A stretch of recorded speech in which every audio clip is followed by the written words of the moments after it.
ایک دفعہ کا ذکر ہے، کسی گاؤں میں ایک کسان رہتا تھا جو کہ بہت رحم دل تھا۔ ایک دن جب وہ اپنے کھیتوں میں ہل چلا کر واپس آ رہا تھا تو اس نے دیکھا کہ کچھ بچے مینڈک کو بہت زیادہ تنگ کر رہے ہیں۔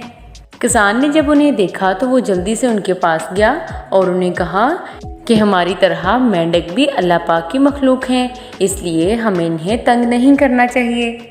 یہ کہہ کر وہ مینڈک کو اپنے ساتھ لے گیا اور اسے ایک جھیل میں چھوڑ دیا، اور شام ہوتے ہی وہ واپس اپنے گھر چلا گیا۔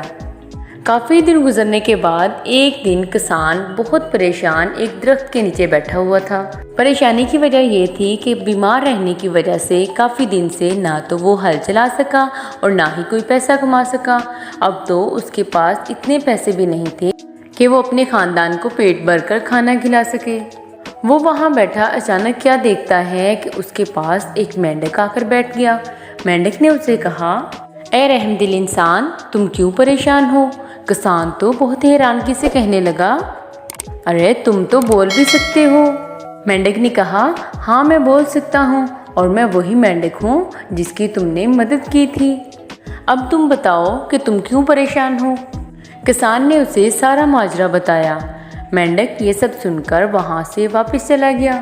مینڈک جب واپس آیا تو اس کے پاس کافی سونا چاندی تھا جو کہ اس نے کسان کو دیا اور کہا کہ تم ایک رحم دل انسان ہو اور یہ تمہارا انعام ہے۔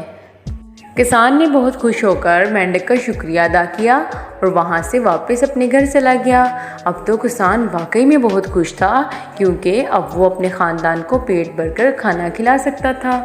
تو پیارے بچوں، اس کہانی سے ہمیں کیا سبق ملتا ہے کہ اگر ہم کسی کے ساتھ اچھا کریں گے تو اس کا بدلہ ہمیں ضرور ملے گا۔